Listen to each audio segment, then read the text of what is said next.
Friends, Andhra Pradesh రాజకీయాల్లో ముఖ్యంగా కూటమికి సంబంధించిన రాజకీయాల్లో మూడు పార్టీల మధ్య సమన్వయం కోసం లేదా మూడు పార్టీల మధ్య సమన్వయం కొరబడినప్పుడు ఏ రకమైనటువంటి వాతావరణం ఉంటుందో డిప్యూటీ ముఖ్యమంత్రి తెలియజేశారు. ఆయన ఒకానొక సందర్భంలో తన నిరసన, తన డిసెంట్ తెలియజేయటానికి రాష్ట్ర హోంమంత్రి పైన, ఇతరుల పైన విరుచుకుపడిన తీరు అందరికీ తెలుసు. అలాగే కేంద్రంలో కూడా బీజేపీ తనదైన శైలిలో ప్రభుత్వం నుంచి ఏం రాబట్టుకోవాలో అవన్నీ రాబట్టుకోవడానికి కీలకమైన ప్రయత్నాలు చేస్తూనే ఉంది. వీటిలో భాగంగానే రాజ్యసభకి ముగ్గురు అభ్యర్థులను ఎంపిక చేయాలన్నప్పుడు అందులో ముగ్గురు వైసీపీ రాజ్యసభ మెంబర్స్ని రిజైన్ చేయించి, మరి అర్ధాంతరంగా రిజైన్ చేయించి, రాజీనామా చేయించి ఆ స్థానాల్లో ఈ మూడు పార్టీలకు సంబంధించిన వాళ్ళని ఎంపిక చేయాలనుకున్నప్పుడు రాజ్యసభ సీట్ల కోసం టీడీపీలో చాలా ఒత్తిడి పెరిగిపోయింది. రాజ్యసభ సీట్ల కోసం లాబియింగ్లు పెరిగాయి. ముఖ్యంగా వ్యాపారవేత్తలు, పారిశ్రామికవేత్తలు క్యూ కట్టారు. అయితే బీద మస్తానరావు వైసీపీ రాజ్యసభ సభ్యుడిగా ఉన్నప్పటికీ ఆయన గతంలో నుంచి తెలుగుదేశంలోంచి వచ్చారు కాబట్టి మళ్ళీ తెలుగుదేశం రాజ్యసభ సభ్యుడిగా రావటం పెద్ద చెప్పుకోదగ్గ విషయం ఏం కాదు. కాకపోతే టీడీపీ కోసం నిరంతరం కృషి చేసి అహరహం శ్రమపడ్డ, లేదా అమెరికా నుంచి అరిగట్టుకొని వచ్చి ఆయన ఒక దశలో ఆయన వీడియోస్ కూడా చూసాం. ఓట్లు సీట్ల కోసం అవసరమైతే ఎంతకైనా తెగించి కొనుగోలు చేసైనా సరే గెలవాల్సిందే మనం అని ఒక పట్టుదలతో కార్యకర్తలకు ప్రబోధం చేసినటువంటి సానా సతీష్, ఈయనపై అమెరికాలో కూడా చాలా కేసులు ఉన్నాయని గతంలోనే వినిపించింది.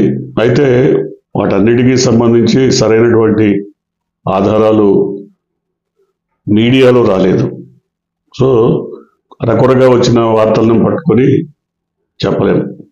అయితే ఆయన టీడీపీకి సంబంధించి 2 సీట్లు రాజ్యసభకి వెళ్ళిపోతే బీజేపీ రాజ్యసభలో బలం లేదు కాబట్టి తమకు ఒక సీట్ ఇవ్వాలని గట్టిగానే కోరింది.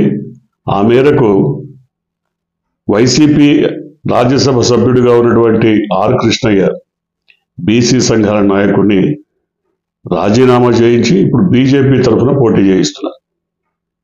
నిజానికి ఆర్ కృష్ణయ్య స్టామినా ఏంటి, ఆయనకున్నటువంటి రాజకీయమైనటువంటి పలుకుబడి ఏంటి అనుకున్నప్పుడు బీసీ సంఘాల నాయకుడిగానే తప్ప ఆయనకు ఎక్కడ పెద్ద వేరే చరిష్మా ఏం లేదు. మరొక విషయం, ఆయన టీడీపీలో ఎమ్మెల్యేగా పోటీ చేశారు. పోటీ చేసినప్పుడు ముఖ్యమంత్రి అభ్యర్థిగా ప్రచారం జరిగింది. ఆ తర్వాత కాంగ్రెస్ నుంచి ఎమ్మెల్యేగా పోటీ చేసి మిర్యాలగూడ నుంచి ఓడిపోయారు. ఆ తర్వాత వైసీపీ ఆయనకి రాజ్యసభ సీట్ ఇచ్చింది. ఇప్పుడు బీజేపీ ఆహ్వానించింది. కానీ విషయం ఏంటంటే ఆయన ఏ పార్టీలో ఉన్నా ఆ పార్టీ ఓడిపోతూ వచ్చింది. సరే, ఆయనకు ఉన్నటువంటి రాజకీయమైనటువంటి చరిష్మా అంతకంటే చెప్పుకోవడానికి లేదు. ఏ పార్టీ అధికారంలోకి ఉంటే ఆ పార్టీలోకి వెళ్ళిపోయే ఒక చరిత్ర కనబడుతుంది. అంటే ముగ్గురు అభ్యర్థులు అయిపోయారు: బీద మస్తానరావు, సానా సతీష్, అలాగే ఆర్ కృష్ణయ్య. జనసేనకు ఎక్కడ బెర్త్ కల్పించాలి? జనసేన గట్టిగానే ఒత్తిడి తీసుకొచ్చింది కూటమి పైన. ఆ ఒత్తిడిలో, నిరసనలో భాగమే మరి మంత్రివర్గంలో స్థానం కల్పించాలని, లేదా మరొకరికి తమ అభ్యర్థిగా ఎవరికైనా మరి కీలకమైనటువంటి బాధ్యతలు అప్పగించాలని పవన్ కళ్యాణ్ ఒత్తిడి చేసినట్టుగా చెప్తున్నారు. అందువల్ల ఆయన నిరసనలో భాగంగానే ఆయన సోదరుడు నాగబాబుకి రాష్ట్ర మంత్రివర్గంలో మరి స్థానం కల్పించబోతున్నారు. అంటే ఇది మీడియాలో కూడా వచ్చింది. దీన్ని చంద్రబాబు నాయుడు కన్ఫర్మ్ చేశారు, అలాగే పవన్ కళ్యాణ్ కూడా కన్ఫర్మ్ చేశారు. అయితే కీలకమైనటువంటి విషయం, ఆయన అసెంబ్లీలో సభ్యుడు కాదు, కాకపోతే ఎమ్మెల్సీగా ఆయనకి స్థానం కల్పించి ఇప్పుడు మంత్రివర్గంలో కొనసాగేలా చేయాలి. ఇందుకోసం ఇప్పటికే కొంతమంది ఎమ్మెల్సీలను వాళ్ళకి ఎరేశారు. వాళ్ళు కొంతమంది అయితే ఆల్రెడీ రాజీనామాలు చేశారు, మరికొందరు కూడా సిద్ధంగానే ఉన్నారు. ఎందుకంటే ఇప్పుడు మనం చూసాం, వైసీపీ నుంచి వెళ్ళిపోయినటువంటి అభ్యర్థులందరూ బీసీలు. కానీ ఇప్పుడు టీడీపీ కూటమిలో ఇచ్చినటువంటి వాళ్ళలో ఒక బీద మస్తాన్రావు తప్పించి సానా సతీష్ లేదా మిత్రులు వీళ్ళందరూ కూడా పారిశ్రామికవేత్తలు. ఒక ఆర్ కృష్ణయ్య కాదు, కానీ బీద మస్తాన్రావు కానీ సానా సతీష్ కానీ వ్యాపారవేత్తలు, అలాగే పారిశ్రామికవేత్తలు. వీళ్ళందరూ కూడా బడా కాంట్రాక్టులు చేసి మల్టీ మిలియనీర్స్గా ఎదిగిన వారు. అలాంటి వారందరికీ మరి టీడీపీ మొదటి నుంచి స్థానం కల్పిస్తూనే ఉంది. ఇప్పుడు అదే జరిగింది. అయితే కూటమి మధ్య ఈ కొంతకాలంగా కూటమిలో ఉన్న పార్టీల మధ్య కొంత అసంతృప్తి వాతావరణం ఉంది, కొంత రగడ నడుస్తోంది, రచ్చ నడుస్తోంది. చంద్రబాబు నాయుడు స్వయంగా తనకు తానుగా ఢిల్లీ పర్యటనలు చేసి వస్తున్నారు. ఢిల్లీలో కేంద్ర మంత్రులను కానీ పార్టీ వర్గాలు కానీ కలిసి వస్తున్నారు. అలాగే పవన్ కళ్యాణ్ కూడా స్వతంత్రంగా, ఆయన ముఖ్యమంత్రితో కలిసి వెళ్ళడం లేదు. డిప్యూటీ ముఖ్యమంత్రి అని పేరుంది, కానీ పేరుకే డిప్యూటీ ముఖ్యమంత్రి, కానీ ఆయన స్వతంత్రంగానే ఢిల్లీ వెళ్ళి తనకు కావలసిన పనులను ఢిల్లీ నుంచే చక్కబెడుతున్నారన్న వార్తలు వినపడుతున్నాయి. ఇవన్నీ కూడా చూసిన తర్వాత ఎక్కడో ప్రభుత్వంలో ఒకరిపై ఒకరు పైచేయి సాధించడానికి నిరంతరం ప్రయత్నాలు జరుగుతూనే ఉన్నాయి, కానీ అవి సాధ్యపడటం లేదు అన్న విషయం అర్థమైపోతుంది. అంటే గతంలో చంద్రబాబు వ్యవహరించిన తీరుకి ఇప్పుడు వ్యవహరిస్తున్న తీరుకి చాలా తేడా ఉంది. గతంలో ఆయన ఏ నిర్ణయం తీసుకున్నా ఏకపక్షంగా తీసుకొని దాన్ని చాలా సుదృఢంగా అమలు చేసేవారు. దాన్ని ఎవరి మాట వినకుండా, ఎవరిని లెక్క చేయకుండా తన దైన శైలిలో నిర్ణయాన్ని అమలు చేయగలిగిన శక్తి సంపన్నుడు గతంలో. కానీ ఇప్పుడు మాత్రం ఆ రకమైన పరిస్థితి లేదు, కనబట్టలేదు. ఎందుకంటే ఒక పక్క డిప్యూటీ ముఖ్యమంత్రి, మరో పక్క బీజేపీ. ఈ రెండు వైపుల నుంచి ఒత్తిడి తీవ్రంగా పెరుగుతోంది. ఇద్దరు కూడా, ఈ పార్ట్నర్స్ ఎవరైతే ఉన్నారో కూటమిలో, వాళ్ళిద్దరూ కూడా బలమైనటువంటి శక్తులు కావడమే చంద్రబాబుకి ముందుకు వెళ్ళడానికి, తనదైన శైలిలో ముందుకు వెళ్ళడానికి వీలు కావడం లేదు. ఇంకొకటి కూడా, ఒకవేళ వీళ్ళని ఇప్పుడు ఏదో పదవులు ఇచ్చి సంతృప్తిపరిచి తమ వైపు తిప్పుకోవడంలో ఆయన కొంతవరకు సఫలీకృతమైతే అయి ఉండొచ్చు, కానీ అనేక కీలక నిర్ణయాలు స్వతంత్రించి తీసుకోలేకపోతున్నామనే భావన తెలుగుదేశం వర్గాల్లో ఉంది. ఇప్పటికే, అంటే గ్రామీణ స్థాయిలో ఇప్పటికే ఈ రకమైనటువంటి ఒక ప్రచారం జరుగుతోంది. స్వతంత్రించి టీడీపీ గతంలో వ్యవహరించినట్టుగా ఇప్పుడు వ్యవహరించలేకపోతుంది అనేది. అంటే నాగబాబు మంత్రివర్గంలోకి రావడం వల్ల జరిగేదేంటి అంటే, ఖచ్చితంగా జనసేన బలపడటానికి ఎంతో కొంత ఉపయోగపడుతుంది.